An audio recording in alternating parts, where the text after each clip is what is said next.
우성론과 퐁퐁남. 지금까지의 우리나라 사회는 유교적 가치가 지배해왔습니다.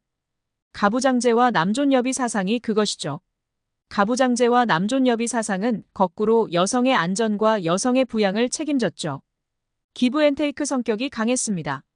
세상으로부터의 보호와 부양을 책임진 대신에 반대로 가정 내에서 남성의 목소리가 컸습니다. 그리고 현재는 유교적 가치가 붕괴되어서 가부장제의 논리를 누구도 말하지 않습니다. 남존여비 사상도 누구도 말하지 않습니다. 50년대생, 60년대생 베이비부머 세대까지만 하더라도 여성이 아무리 공부를 잘하더라도 남성이 먼저였습니다. 왜냐, 남성이 공부를 잘해서 집안을 부양하는 게 당연했기 때문이죠. 집안에 자원이 있으면 남성을 공부시켰습니다. 그리고 첫 번째 아들 장자가 잘 되면 식구들을 책임졌습니다. 그런 시대였습니다. 그런데 80년대생부터 이야기가 다르죠. 공부를 잘하면 여성도 대학을 보냈습니다. 인서울도 시켜줬죠. 80년대생부터는 가정 내에서 남성과 여성의 차이가 없어졌습니다. 왜냐하면 가정 내에서 대학 보낼 경제력은 되었다는 말이죠. 97년 IMF를 기점으로 해서 유교사회는 완전히 붕괴했습니다. 각자 도생의 시기가 열렸습니다. 당시에 친척을 찾고 이웃을 도와줬던 사람들은 다 망했습니다. 그때부터 핵가족 중심의 사고를 하기 시작했고 남성 또한 실직당했습니다.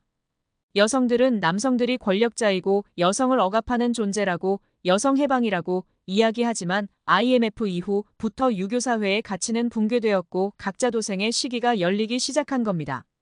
남성들이 여성보다 더 임금을 받는 건 남성들이 더 더럽고 힘들고 위험하고 귀찮고 남들이 하기 싫어하는 일들을 더 했기 때문입니다. 그런데 레디컬 페미니즘은 남성이 권력자라고 말합니다. 아닙니다. 보통 남성들은 군대에서 청춘을 공짜로 바칩니다. 그리고 어렵고 힘들고 더럽고 위험한 일들을 남성이 합니다. 마찬가지로 여성들도 어렵고 힘들고 더럽고 위험한 일들을 하면 그만한 월급을 줍니다. 자본주의는 어렵고 힘들고 더럽고 위험한 일을 할 줄 알면 고수익을 줍니다. 레디컬 페미니즘은 여성 상향을 꿈꿉니다.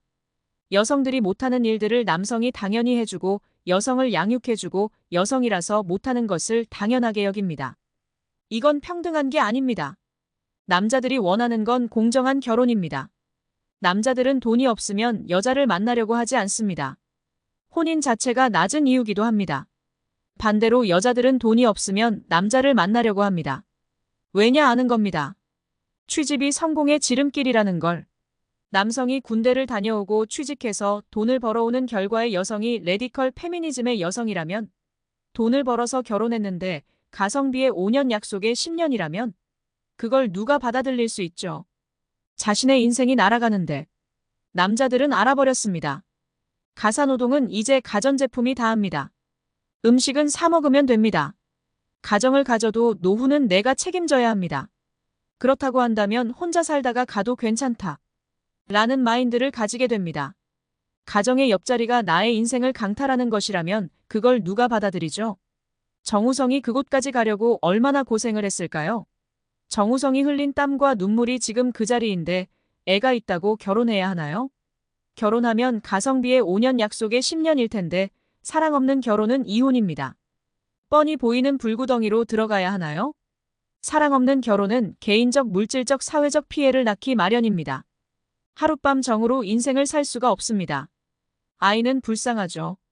하지만 정우성은 양육비를 보내주고 친부의 역할을 다 한다고 했습니다. 차라리 아이한테도 잘 된 겁니다. 아이 있다고 결혼하고 가정을 가지게 되면 아이도 불행합니다. 왜 아버지의 불행을 아이도 알거든요. 그 누구도 행복하지 않습니다. 정우성이 잘못한 건 딱 하나예요. 피임을 잘했어야지. 개인의 사생활을 비난하는 것은 어리석은 일입니다.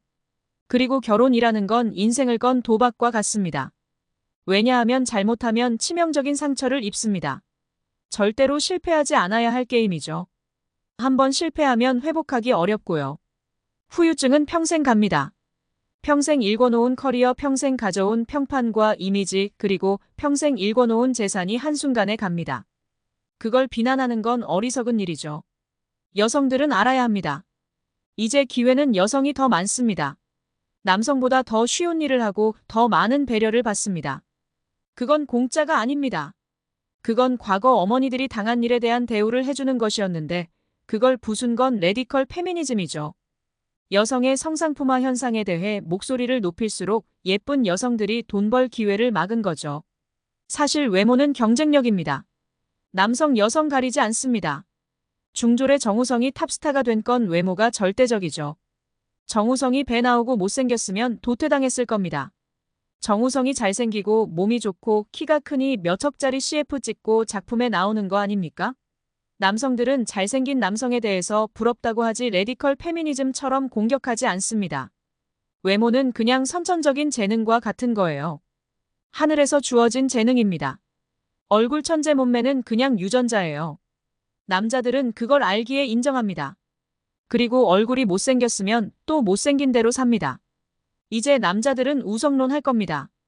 레디컬 페미니즘이 퐁퐁남을 만들수록 남성들은 우성론 할 거죠. 이제 혼인율은 줄어들 겁니다. 남자들은 더 이상 결혼에 대해 환상을 가지지 않습니다. 과거처럼 가정 내에서 존중받지 못하는데 뭐하러 결혼을 할까요? 여성을 모시려고 태어난 인생이 아닙니다. 그 스타트를 정우성이 끄는 겁니다.